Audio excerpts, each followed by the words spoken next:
nap now. Yes, I didn't say. What are you looking so sad about, Jeff? I'm surprised. I mean, I'm really insulted. That's not right, what you just said.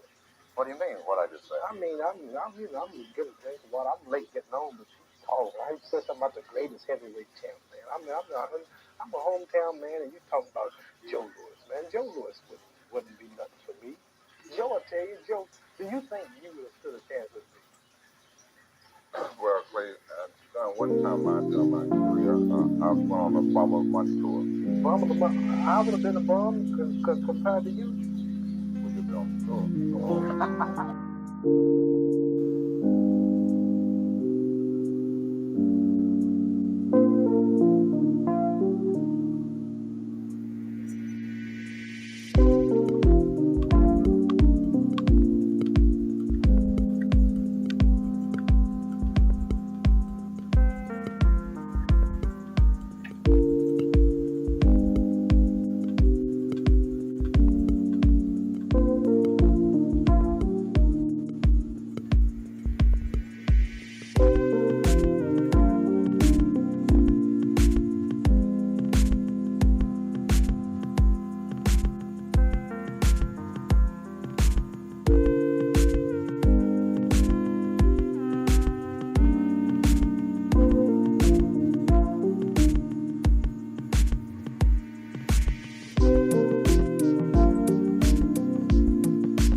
What's happening, my people? It's Cat Sports again, back for another afternoon with the family. That's right. You know what time it is. If it's Monday through Friday, 2 p.m., it's the Box Historian, bringing you all that boxing history. Miss Cass, Mike Mazik, salute to everyone, and welcome to another episode of Cat Sports, the Box Historian. Today, boxing in the States, Vermont. Okay, yes, Thursday. Boxing in the States series continues today with Vermont. We'll look at some significant events that occurred in Vermont, including a little bit of boxing history in there today. But how's everyone? It's Thursday, getting close to the weekend. The big one of the weekend is the family rivalry, the Benz and the Eubanks. Carried down from the fathers to the sons Saturday night. Good card overall. Josh Warrington was last weekend, but it's a few good names on the card. But next weekend is the big one. Ryan Garcia and Ryan and Rolly. Devin on the card, Jose Ramirez, Teofimo, Arnold Barboza. That's May 2nd. Also, Canelo fights that weekend. Canelo can be undisputed again, right? Because the belt he was stripped for the IBF. He's fighting William Skoll. That's the guy that has it. I guess he'll be the first person to be two-time undisputed in the same weight class in the four-belt era, right? We have some other two-time undisputeds in the four-belt era, but none in the same weight class. So yeah, Canelo, that'll be a first. Mike Rim in the building. Salute, Mike. Good to see you today, bro. All right, Mike Rim is back with us. Just absent for one day. Salute, Mike Rim.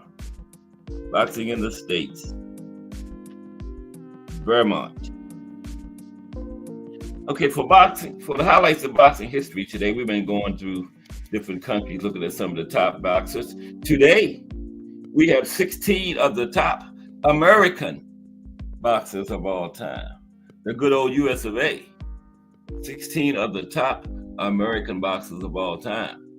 And Vermont is going to be a little short one, so we're going to kill some time before we start Vermont. After some of the top boxers in the United States, American boxers, we're going to look at 10 of the richest American boxers of all time. And this is as of April 2025. We got 10 of the richest American boxers of all time coming up after 16 of the greatest American boxers of all time.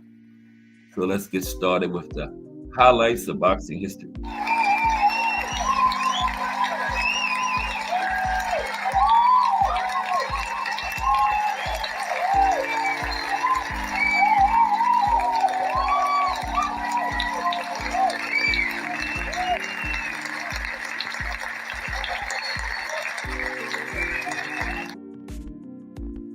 "16 of the best American boxers of all time." Okay.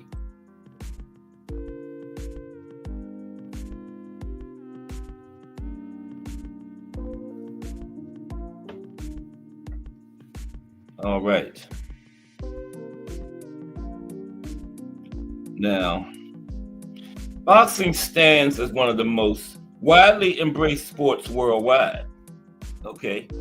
Boasting a rich legacy across numerous nations.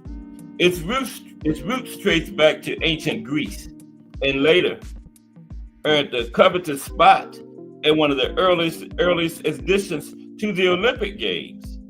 Now, the sport gained global recognition primarily propelled by the efforts of the British and the Americans. However, it is in America that boxing achieved unparalleled success, birthing hundreds of skilled boxers in the early 20th century. And this trend has persevered to the present day. The United States has been a breeding ground for formidable boxers, but there are a few that stand apart from the rest. Okay? Evander Holyfield. Give me for a minute.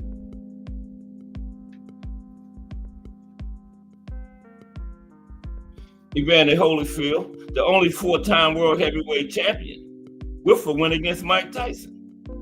Jack Johnson, first black boxer to win the World Heavyweight Championship, inducted into the International Boxing Hall of Fame.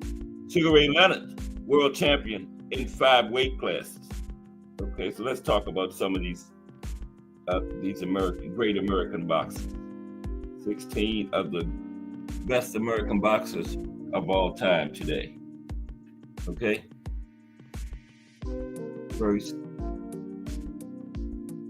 Bernard Hopkins. Bernard, the executioner / alien Hopkins. One of the greatest middleweights ever, B-Hop. Now known for his defensive mastery, tactical intelligence, and longevity, Hopkins had a career record of 55 wins, 8 losses, 2 draws, with 32 knockouts, and defended his middleweight title 20 times, the most in division history. He continued to be world class until his late 40s, and his final fight was his only loss by knockout, and that was to a future world champion, Bernard Hopkins. Oh boy, talk about some of the great American boxers. Henry Armstrong, Homicide Hank, defended his welterweight title 19 times. Yes, Homicide Hank defended the welterweight title 19 times. Now, Armstrong had an astonishing record of 151 wins, 21 losses, 9 draws, with 101 knockouts. Yes, in the 100 knockout club, 101. Known for his relentless pressure and stamina, he fought an average of 27 fights per year at his peak, dominating multiple divisions in the 1930s. Homicide Hank, champion in 3 of them at one time when it was only 8. Okay. Roy Jones Jr. Roy Jones Jr. won world titles in 4 different weight classes. Renowned for his lightning speed, reflexes, and unorthodox style, Jones Jr. became the first former middleweight champion in over 100 years to win a heavyweight title. Finished his career 66 wins, 10 losses, 47 knockouts. Okay. The Manasseh Mauler, Jack Dempsey. The Manasseh Mauler, Jack Dempsey. Dempsey's reign as heavyweight champion redefined the sport of boxing.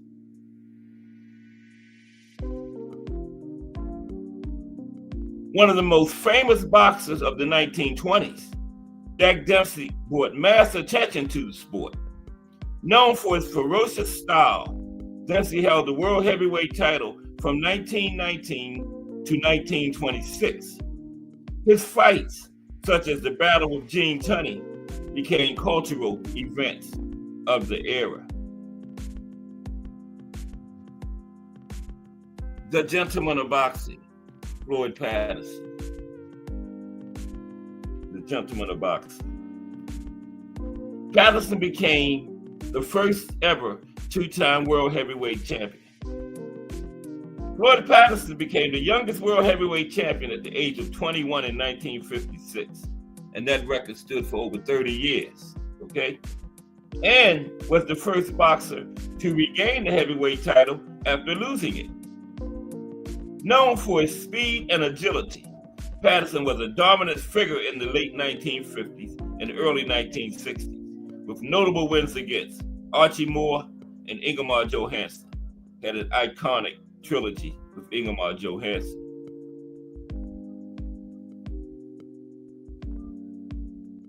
Okay, talking about some of the greatest American fighters today. You know, we've been going around the world the last week or so looking at some of the top boxers in all the countries. Today, the United States. Big George Foreman. There's both versions of Big George. Foreman's knockout power and historic comeback made him an all-time great. Known for his devastating power, Foreman is a 2-time heavyweight world champion. He famously won a gold medal at the 1968 Olympics and later shocked the world by knocking out Joe Frazier to win the heavyweight title. Foreman's 1994 comeback at age 45 to regain the heavyweight title against Michael Moorer is one of the sport's greatest stories. Still the oldest heavyweight champion in history to this day, Big George Foreman.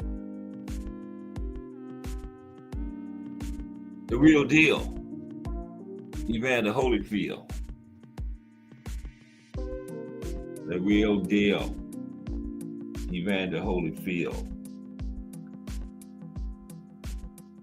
Okay? A career of many highlights for The Real Deal. Yes, sir.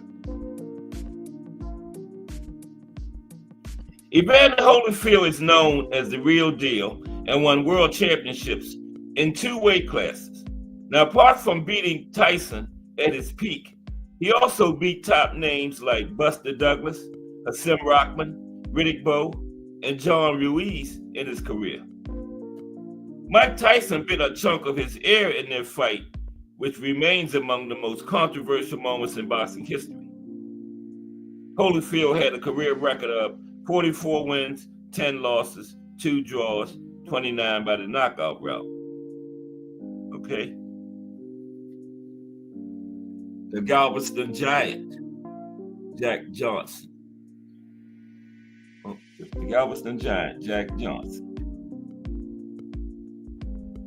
Defended black boxers' honor against James J. Jeffries.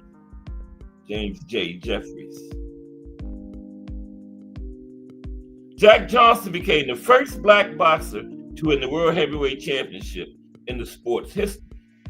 His victory over James J. Jeffries was one of the most highly boxing matches and was considered the fight of the century in the early 20th century. Johnson had a career record of 72 wins, 11 losses, 11 draws, 38 knockouts. Jack Johnson. Smoking Joe Frazier.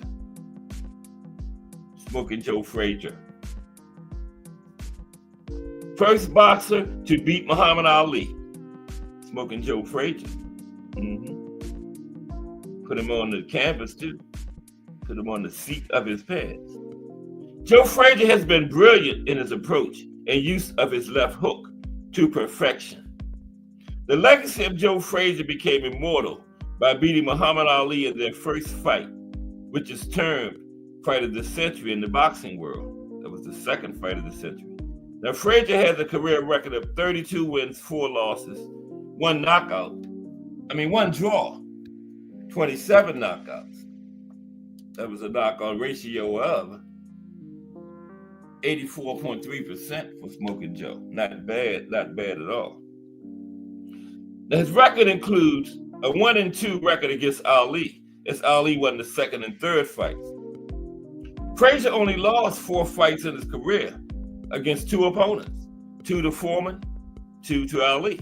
And he fought in the golden age of the heavyweights. And Ali and Foreman were the only 2 that could beat him. Yeah. Sugar Ray Leonard, some of the greatest American boxers of all time. World champion in 5 weight classes. Sugar Ray Leonard. A career spanning 2 decades earned Leonard a legendary status after Muhammad Ali's retirement. Sugar Ray has a career record of 36 wins, 3 losses, 1 draw, 25 knockouts. He, Roberto Duran, Marvin Hagler, and Thomas Hearn were labeled the 4 Kings who boxed in the 1980s. In his celebrated career, Leonard beat the likes of Duran, Hagler, Hearn, and Mayweather Sr. Leonard was inducted into the International Boxing Hall of Fame in 1997, of course, on the first ballot. Sugar Ray Leonard. Iron Mike Tyson. World Heavyweight Championship reign from 1987 to 1990 for Iron Mike, before he ran into Buster Douglas. Yeah. From being the